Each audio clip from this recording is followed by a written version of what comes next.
Welcome, everyone.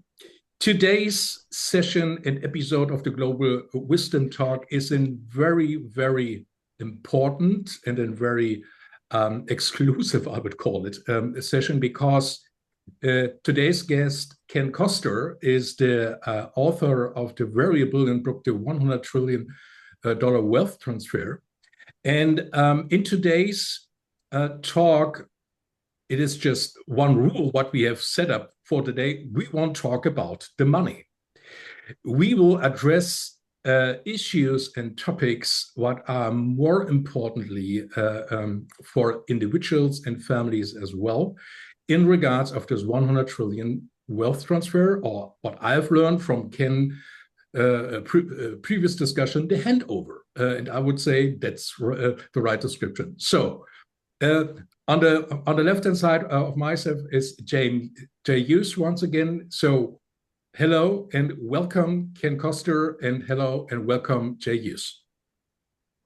Thank you very much for inviting us. So let's use our time quite a bit and let's jump into the discussion.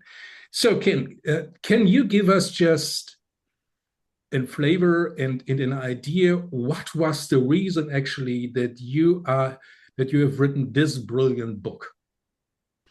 Well, thank you very much, and I'm very happy and privileged to be able to speak to the various audiences that you have drawn together, because this is such an important topic. I can tell you precisely what happened. There was the Occupy movement that grew throughout Wall Street and in London. And the Occupy movement occupied the front of St. Paul's Cathedral. And they set up a camp there. And in that camp, the people in the city fathers were extremely worried that violence would break out. There were hundreds of people there. And they asked me, the Bishop of London asked me to come and to mediate. And I remember talking to one of the key people there, and he looked me in the eye and he said, if you believe that the market economy is so good, why is it that I, in my 20s, will not be able to own a house until I'm 40? Why is it that all the wealth is drawn in to another generation? And at that moment, I realized, because I'd been advising as an investment banker all my life, many family companies, that there was an issue that needed to be addressed. And then on top of that, I realized we were going to have this extraordinary transfer of wealth in our generation. That's great. So what I've learned on one of your previous calls was, Ken, you're talking about a transfer of power. There are three types of power. There's what this newer generation will inherit, and I'm also more than happy to have Jay's perspective on this. You talk about the power of technology, the power of influence. Yes, equally also comes with the financial power. And what was surprising to me, you talk also about exactly now power of this newer generation. Can you give us just in overview, what do you know exactly by these three pillars of power, and especially in this generation, what will be inherit this kind of power? Certainly, because the obvious question is, well, one generation lives and dies. Right. And this has happened throughout all ages. The difference is that, firstly, never before have we seen such an enormous transfer. And of course, it is happening now, and we'll come to that. But at the same time as finance is transferring and assets, so is power. And that power in technology is extraordinary, because what is happening is that there is the ability for a generation to be able to literally change the landscape of everything that a previous generation had created. The wealth that was created in industrial, financial opportunities is now in an entire new world of artificial intelligence and quantum computing, and an older generation is a little fearful of it. Right. So that the Zoomers have now taken a powerful lead in leading the forward-looking technology changes. At the same time, as with social media that is almost entirely in their hands, whether it's TikTok, whether it's Insta, whatever it might be, they can move the shareholders' meetings of major companies. They can fill a stadium at a day's notice. Right. And at the same time, they're saying it's happening now because we're already seeing the beginnings of the wealth transfer that is occurring. I keep asking people, who do you think is the greatest provider of finance to the generation in the housing market? Barclays Bank, Bank of America, Deutsche Bank? No, BOMAD, the bank of mum and dad.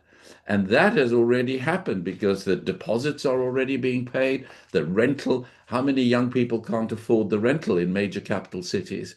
Right. The college fees, they're already happening and it's going to increase.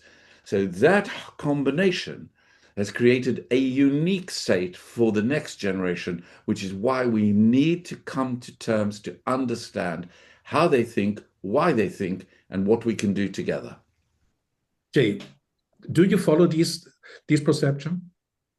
Absolutely. And I'm going to offer a couple thoughts here, pick up a question of power. First of all, I believe, and I think Ken's book suggests this, that there will be a regeneration already happening and will be over the next 50 years of the two transfers that are coming of that 100 trillion or 120 trillion. A regeneration of what the word wealth means. The word wealth, as all of us know, listening today and watching, comes from an Anglo-Saxon word, so about 5th century AD, two words, we owe, W-A, we owe. The word wealth, until about 30 years ago in all dictionaries, meant well-being. We have corrupted the word, which is really about financial capital. Wealth is not financial capital. Wealth is well-being. That's what the word means. We use this word to define something that we don't mean. What I believe Ken is teaching us, and many others are beginning to understand this, is that the social phenomena of this wealth transfer, not its economic sense, will be a transfer of well-being. If it isn't, we're in terrible trouble. If it is, we're in good shape. And I think one of the things that's interesting about the millennials and the Gen Z is they've been screaming at us for 20 years, the millennials. Now, by the way, the eldest 44 years old. These are not children. They want an experience and impact. They won't do anything if they don't have that. And what does that mean? They want wealth to mean well-being. So I think that that's one of the major power. The other thing I was going to say is that as this process works its way, we are going to again, I believe, see in the millennials and the Gen Zs and the alphas or whatever the name of the rising group will be, the rebirth of curiosity about the social questions of human life. The great philosopher Heisinger, when he wrote Homo Ludens, said that what defines our Homo group are that we play. And he said we play with curiosity. I think there's no problem that Canna's book makes us aware of. There will be no social problem of the next 50 years more important than the integration of this well-being question seen essentially as that rather than a transition of economics. So I hope that's coherent, but I think it follows beautifully on Very Hans' comment. coherent, Jay. It's very coherent. And I think the interesting thing is, I've come to the view that we can't redeem for all the great lexicographer definition of wealth. We can't redeem the world of word wealth. We have, so the way I phrase it is, what does success look like in another generation? Yeah. Because we can redefine success to be a much greater and holistic experience of well-being in a generation, particularly a generation that is absolutely ravaged by mental health issues. Oh, And therefore, there is a good opening to be able to take an argument forward. And my question simply is this, the cliffhanger question that I always leave, which I shall produce earlier than I should normally do in a conversation of this kind, is this. Wealth will transfer, Hmm. but will wisdom? Right. And that is the telling point. Oh, Right. my friend, you're so right. And is wisdom in large supply? No. But I would say one quick thing. Um, we are also, I think, in an age, and this is just, I'll be very quick here. I think that there must be, as history shows, as it rhymes, um, we are going to, we have been in a period of creation of abundance unlike any other since World War II. It's just astonishing, and took 4 billion people out of poverty. The creation of the abundance, I think, because of the Marshall Plan, by the way, and the equivalent in Japan, but that's for another conversation. An act of benevolence, by the way, which is very interesting on itself, um, is that when you have such an act of creation of abundance, you then, it seems to me, historically are likely for 50 years or so to want to figure out the spiritual nature of what happened and what happened to you, which is part of the malaise of the mental health, I think, in a negative sense. So I think there is an interesting question consciously of what we can do and attempt to do to ask people to rebuild their consciousnesses that wealth does mean well-being. I agree completely, Ken. Success is a beautiful way of looking at it and much more practical and sensible. I would also say that I'm myself, with anyone I meet, I'm asking them to try to recreate, to change their consciousness, to reprogram their brains so that when they hear the word wealth, they say, oh, that means well-being. And if I want to talk about money, I'll talk about financial capital. Now, that's going to be the tiniest group of people. But maybe the way evolution works, maybe enough change, boom. Jay, you're an optimist. I love what you're saying, and I wish you well. This is the difference between the banker and the optimist. I tease you a little bit. So, Practicality and wishy thinking. Anyway, yeah. Jan, back to you. So many thanks for your both valuable thoughts and points. So, can if I have read your book, and there is a special chapter you describe these new generation, you describe this as the zillennials, right? Yes. As a very important new generation. And if I have read the book, and I've also heard the book on Audible if I drive in my car, there was a question in my head, and you mentioned this very early on, that these generation have the power, the capability to change the landscape.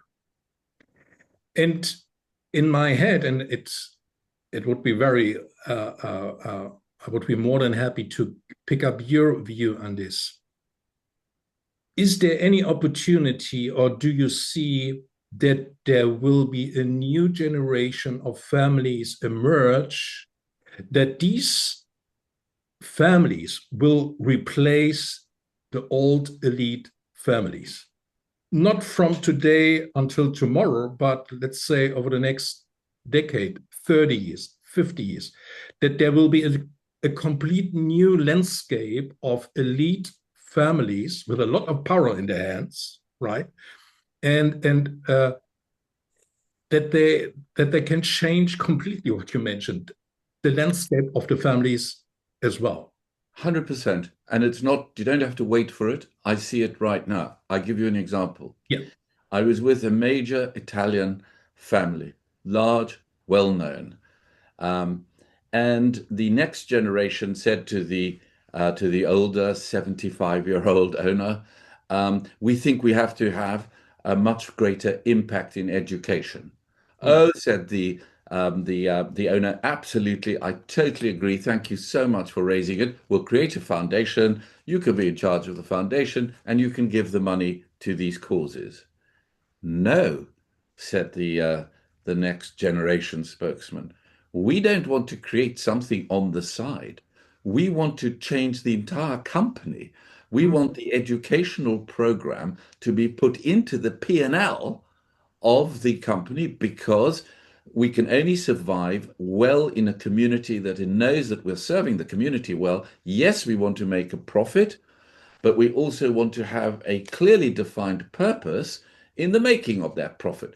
So you're absolutely right. There is a change coming. That new elite, as you would call it, I don't think the generation will call it an elite because they don't like the word, but whatever we may say, there will emerge and is already emerging a change within the corporations, within the money, the family wealth offices, that they are, of being able to direct in a much more integrated way the investments to serve, just as Jay was saying earlier, an impact objective as well as whatever it is, but integrated into the whole ethos of the way the families operate. Yeah. Yeah, and I'm going to pick right up on what Ken has just offered on this subject.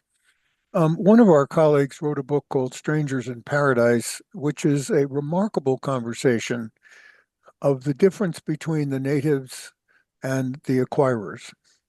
I'm going to be very quick here, but let me just say that with the new elite, we'll use that term just for the purpose of the day, they will face exactly the same issues as all families have faced as they transition from the generative first Genesis generation to the rising generation. By the way, Ken, I love rising. Most people don't like to be next. If you'll accept that for the I will moment. accept that and use it right away. Thank you. What am I getting at here? Well, the interesting thing in history of these families, through all of history, is first generation has this Genesis action. That's extraordinary action all over the world. Look at China, the early people in their early 90s and late 80s who created the financial capital in China since 1980. It's unbelievable. The problem is that when the integration event comes of the meteors, as I like to refer to them, the recipient generation has the problem that they are not natives to the land of financial capital and family. They're not natives. They have no experience. This will be true with this group as it has been true throughout all of history.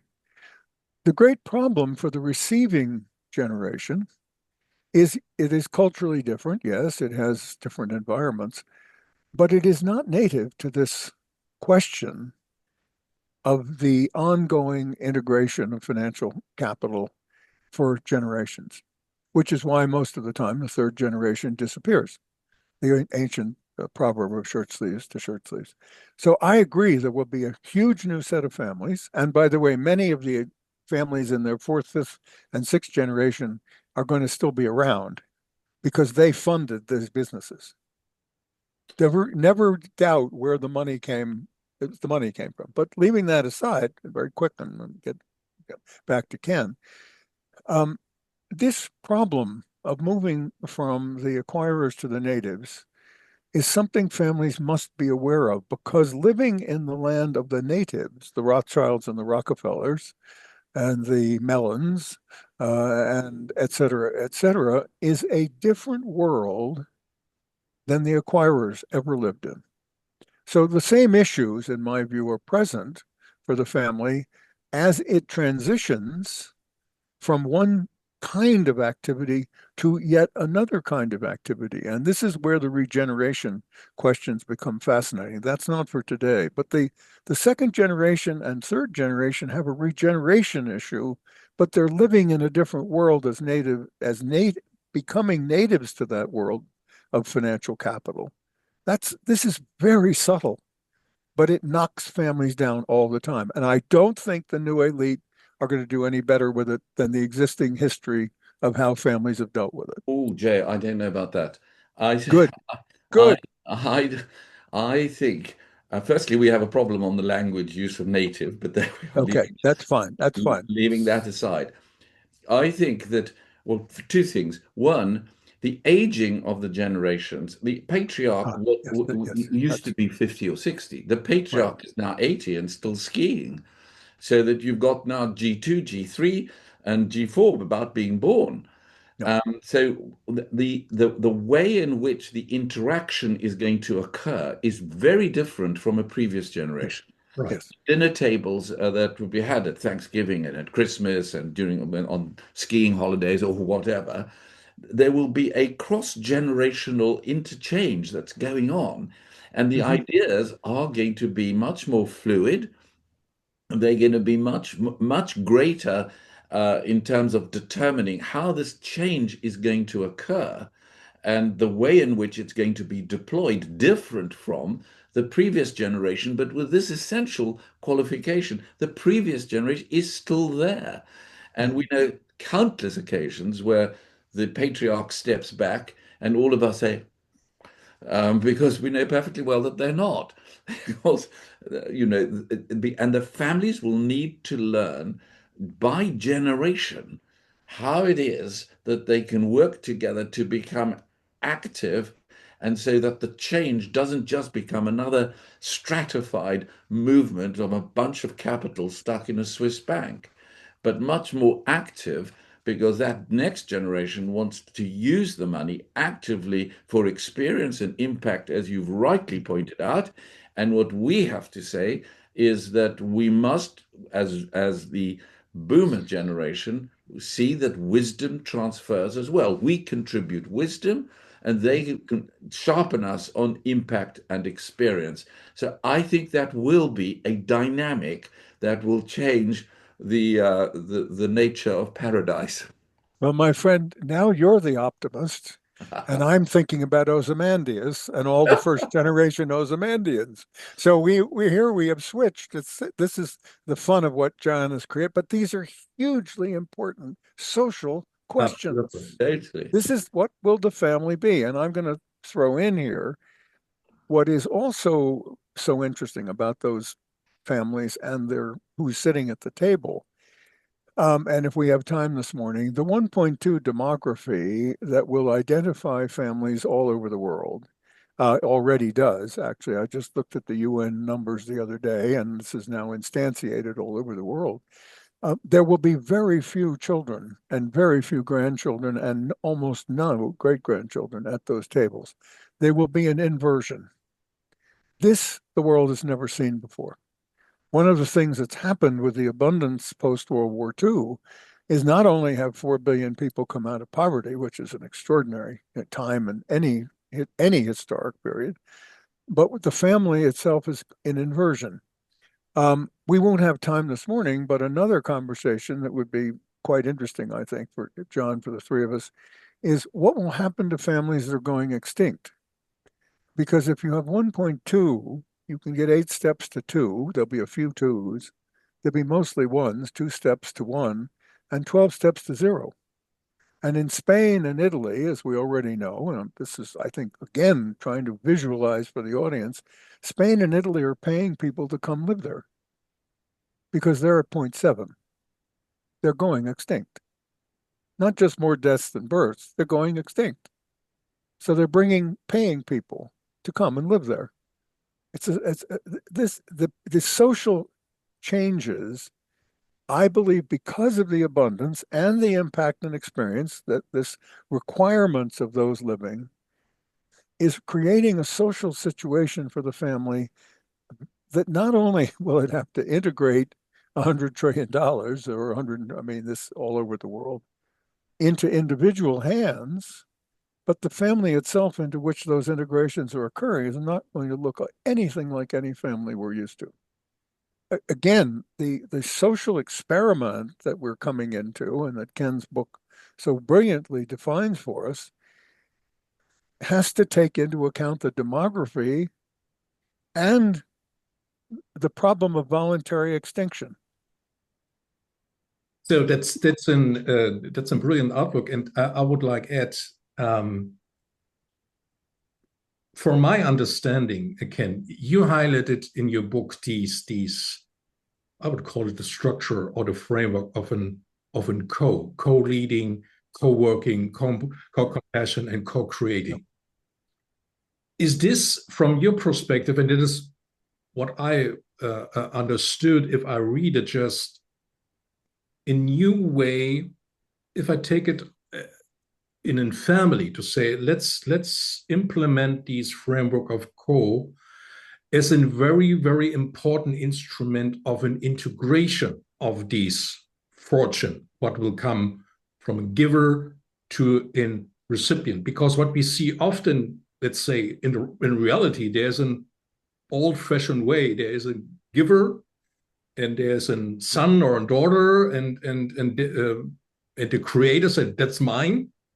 Potentially, someday you will get something of this, but until this, you can trial and error and fail. But in the end of the day, there are some conflicts, and it should be a better approach to create a journey together, right?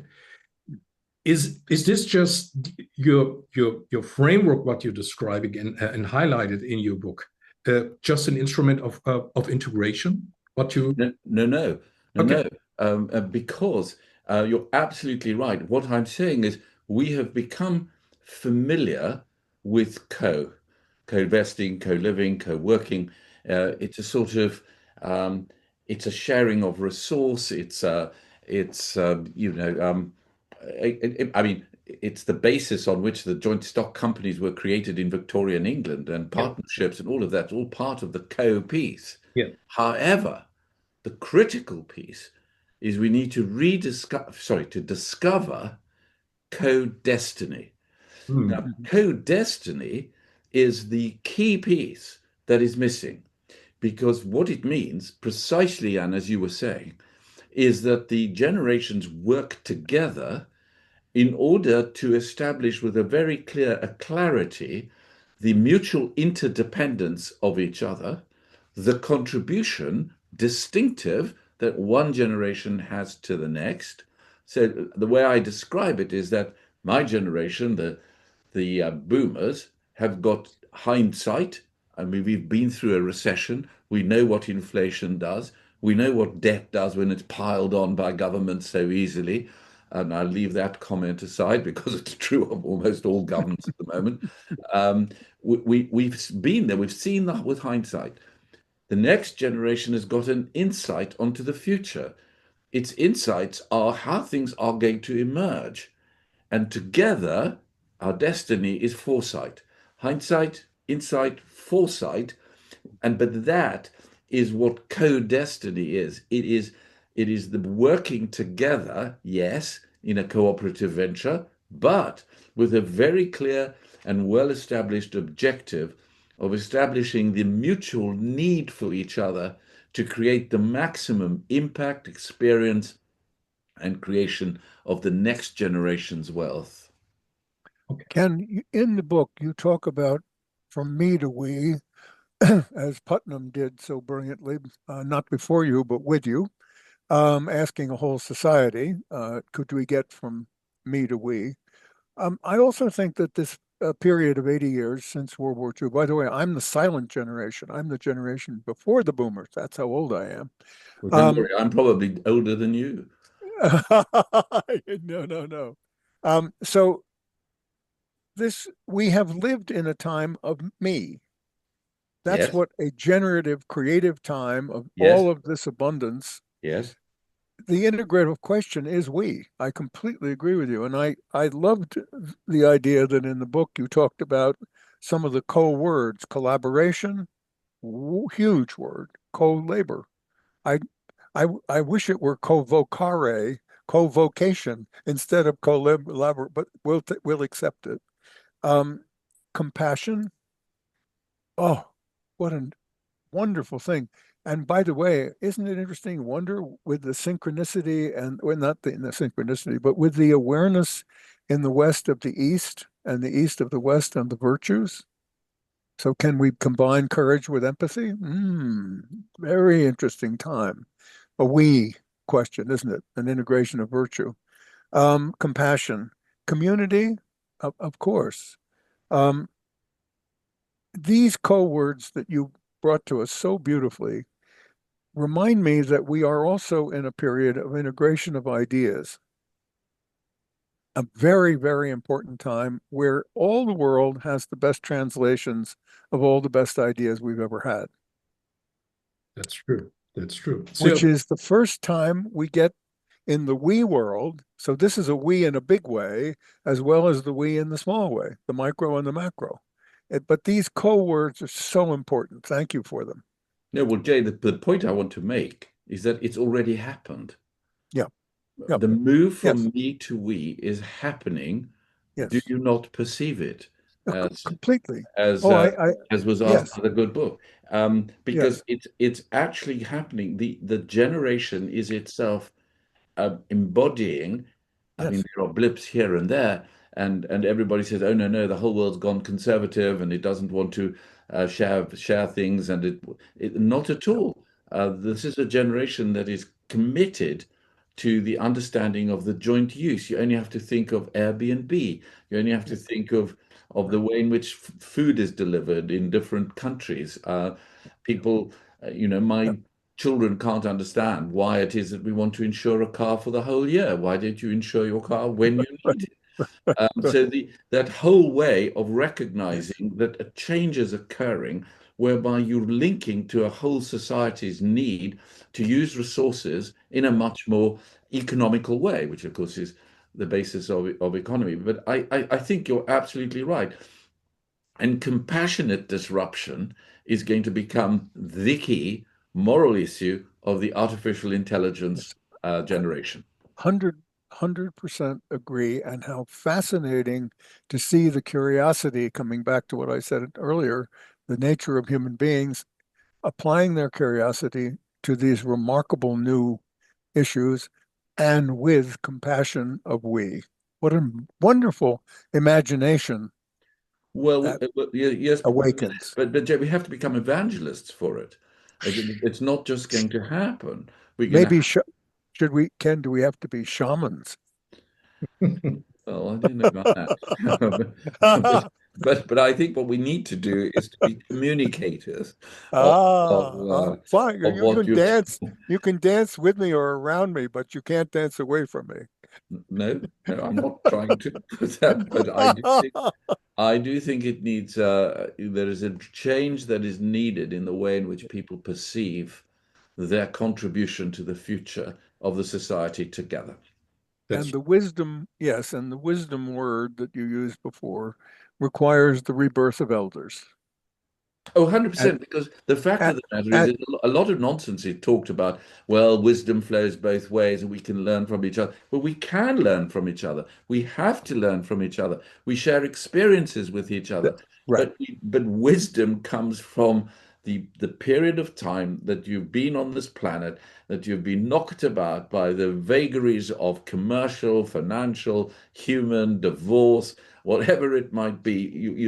We're hardened, and maybe we shouldn't be, and we should be softened. We understand that, but at least we've plotted that. So I don't take the view that, oh well, we're all together and we learn. Yes, we do learn from each other, but wisdom moves one way. It is not a process of osmosis. that's true. And What would you give to know one discerning person? Oh, $100 trillion.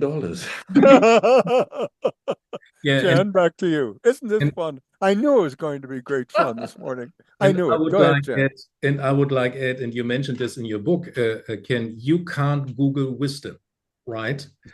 That's the most important point. So I would like use our second half before we jump out.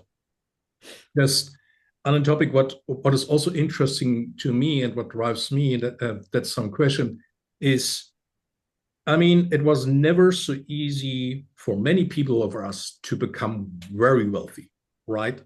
I mean, if you see so many examples out there, there will be a new generation of billionaires, and through AI, there's a great potential that one individual can be so wealthy to become a billionaire within 3 years or so, right? So I was asking myself in many situations, this is the first wealth transfer in history. No, Okay, okay, no, okay, of good. size, of size. Of size, yes, of size. Wealth And wait, transfers and in let's every generation. Absolutely. but let's I think So there is sorry, I one thing different. interrupted you, and I No, shouldn't. no, That's fine. no, That's no. But I Finish the think point. No, I why don't think you? where Jan is going, and Ken was a great interruption. yeah, Let me just say this. What is different is the depth into which this money transfer will occur. So just as an example, if I'm a Chinese whose parents were in a cave in 205 when I visited with one pair of pants, and I now live in Shanghai and own two apartments, I'm in this process. You're going in the right place, Jan, about the amazing quickness of something. But I wanted to just make sure that we all are understanding as we're listening how deep into the fabric this particular transition is taking us. Go ahead. yeah, and please excuse me for this. If I yes, in size, that's the first, and the next. That's my prediction is waiting on the horizon, and it will be on size, much even bigger. Hmm. What does it mean actually from your projection? Let's, if we can try to make an outlook. What will be happen? Maybe a little bit magic. I don't know. From your projection, what is waiting actually seriously for the most of us through this kind of these large waves of wealth, what we see over the next 50 years, 100 years, and so on. Well, I think Want to first, go first, Ken? Go ahead. thank you. I think firstly, it's very exciting Yeah. because above everything else, this is a creative generation. And this generation is going to generate even more wealth. But I suspect it's going to be on a wider scale. And yes, it is true. How do you become a billionaire in the modern world? Well, you wait for your parents to die. But actually, that is going to change because the inherited health portion is going to be smaller than the created wealth portion. Hmm. And so that makes a real difference to where we're going. So I'm excited by the prospect. The second and much more serious and more difficult one is that the issue of distribution is going to become much more difficult because nobody has assessed the serious economic and social impact of the change of artificial intelligence. ChatGPT is already beginning to show in the statistics of employment. So we would have to find some way um, of being able to review the way that wealth has been created, is being created, but also shared in a way that still preserves the essential part of a market economy, which is why I describe it as socially energized Yeah. capitalism. Yeah. It's social because it's shared, it's Yeah. energized because it's a generation that feels the energy, but at the end of the day, it is still capitalism. It is rewards for risk. It is attainment. It is assessment of contribution. It's performance related. All those things that people think they want to sweep away, which is why I think we need to be very careful that some soft socialism doesn't become the operative way that will kill the creation of jobs for the next generation. Right. I'm optimistic about that, but I think it's a great question, yeah.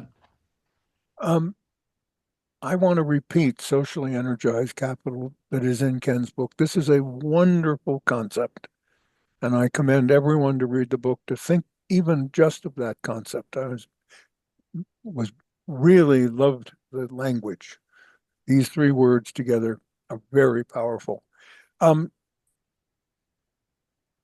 Let me just speculate for a second, and I will make it short, about some of the anomalies that are going to be in place over the next 50 years. As I said, I have a group, I didn't say this, but a group that's a 100-year committee that are studying these questions.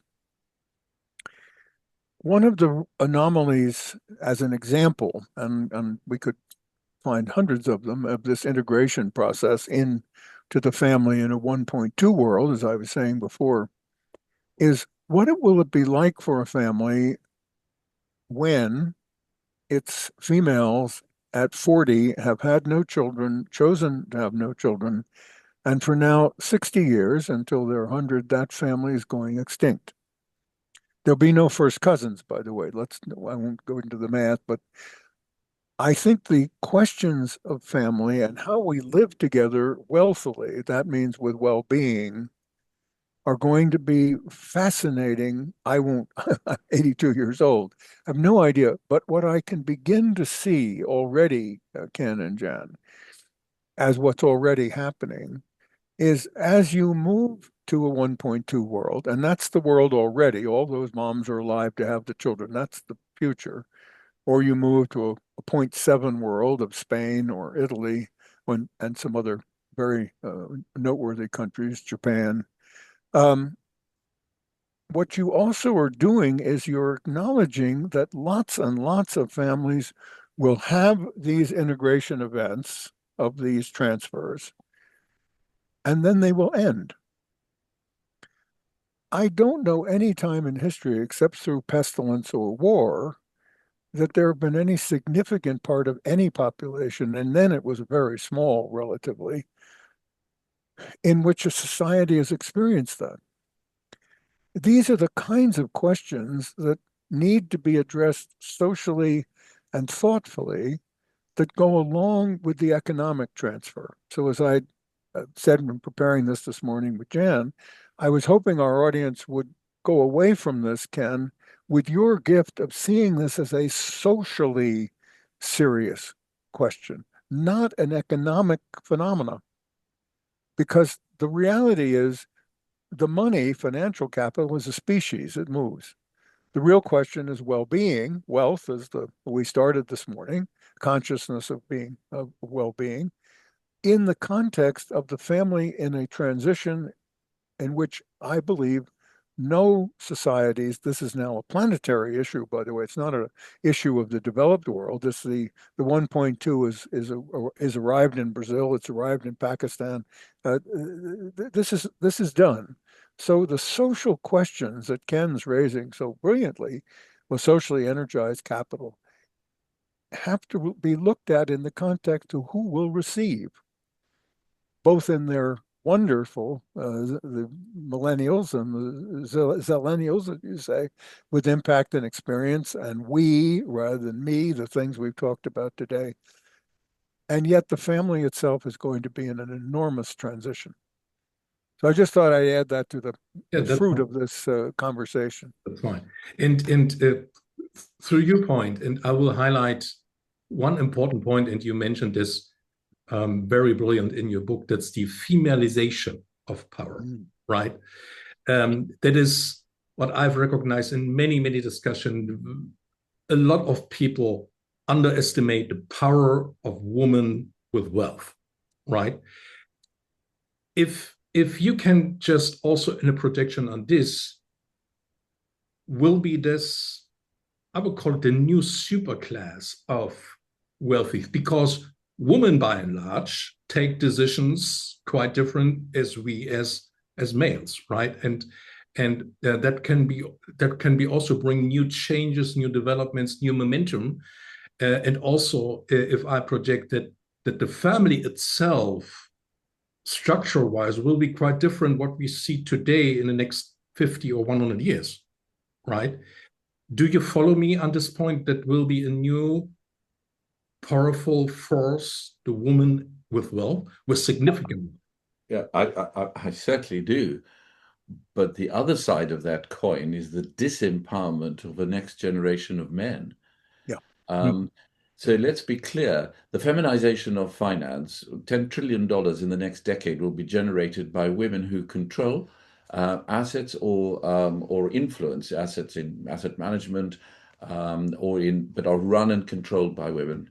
And that's a significant change over the period of time. The issue that has to be addressed, the social issue that has to be addressed, is this going to lead to a kind of unrest precisely in the families where marriages start slipping off because there is no longer the sort of the equality or the ability to deal with the male-female issues within a marriage.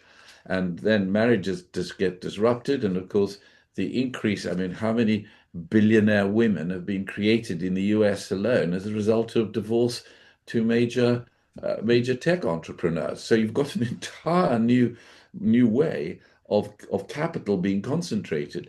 But I do agree with you, Jan, that we're naive to just say, oh, everybody makes decisions in exactly the same way. They don't. And I think that there is a feminization doesn't mean to say that one is weakening the leadership. On the contrary, it's the newer insights that will enable people to take on the next world, the next generation. So I think that we will see this grow, but I think it will come with some very serious social dislocation to the maturity and mental stability and health of a younger male audience that we need to be able to address. Yes. Ken and Jan, picking this up, the the guesses are that 70% of these enormous transfers will come into the hands of women. That is not because there will be more women born. Rather it is because of inheritance and divorce and generativity. The point that Ken is making here, I want to underscore, if you want to look at the future, at a future, but I think a very instructive future, study Japan. Study Japan. Study the men and women in Japan in the rising generations, not next, rising. I like rising generations. Study it carefully. This is a very, very ancient, deeply cultured society, highly spiritual society, remarkable people of incredible capacity. And they have decided to have no children, no immigration, and no marriage. I just wouldn't, I'm not saying that will occur because of its cultural identity. I'm not making a broad statement, but I think studying Japan is something terribly important. And by the way, I think China, the women in China, are very close behind. So what will the women in India do? Oh boy, is that a question I'm studying. I can't get any information. I can't know anything about it. Some statistics and things, I'd love to see them. But these huge population, by the way, Russia's the same. They're having no children. So we could, and the women there. So Ken's point, though, about the state of men is hugely important to the future. There is consequence of a pendulum swinging way away from a norm before it can swing back to find a new normal. And we are in that period too. I'm hoping what our audience, Ken, is taking away from today is the enormous changes afoot of the next 50 years that look like $100 trillion moving around the world. But the really interesting question, just as you've written in your book so beautifully, is who will be receiving it and what are they like? And how will they integrate it? And the how do we avoid social dislocation? We can't. Well, my friend, we can't. Well, we we can't have that defeatist attitude, Jim. No, that's not defeatist because I'm just teasing a little bit, but I'm look, teasing I'm you, right though. with you. No, but I'm just going to say this. We will not have social dislocation, in my view. We will have social curiosity. Well, I think that where a generation cannot own their houses, their flats, their Right. apartments, and Yes. the jealousy grows Yes. to a resentment, Yes. and that Yes. resentment needs to be expressed in some way or another. Governments will have to interfere, and that's Yes. frightening prospect. I hate governments interfering anyway, Yeah. but leaving that Well, aside. the envy is a part of being human. Yes. And So, one of the 7 deadly sins. my Jan, we're coming probably to the end. But I think Ken, just yeah, go picking ahead. up on that one last Yes, comment about, as you please. raised the sin question, um, the extraordinary thing about the generation is this spiritual curiosity. We have Yes, never seen the yes, levels of spiritual yes, curiosity that yes. we've seen here. In this country, in the UK, in the last 2 years, Bible sales are up by 82%. Mhm. Young men in particular, but the evidence from research in the US and here is a growing number of younger people finding a spirituality Yes. within the Christian and other traditions. But that is not to be. A previous generation was very sort of scientific oriented, very much empirical based, didn't really want to understand or could understand the non-material world. This generation is searching for it, and the Mhm. degree to which people can reach out to them is going to be a significant um, change as we be able to lead through and allow them to develop at least that form of spirituality which draws together the full humanity of financial, emotional, spiritual components of the human being. Absolutely the same world I see. John? So, my final question for today, and my wish is just for a short response, is there's a great quote, and I like it very much. I learned it from Jay, and it's a very old quote from Aristotle. You can't have a flourished society without flourishing families. And if I Mhm. circle back our conversation in regards, what does it mean actually for our societies over the next decade, 20, 30, 50 years, in regards of these new landscape of elite families?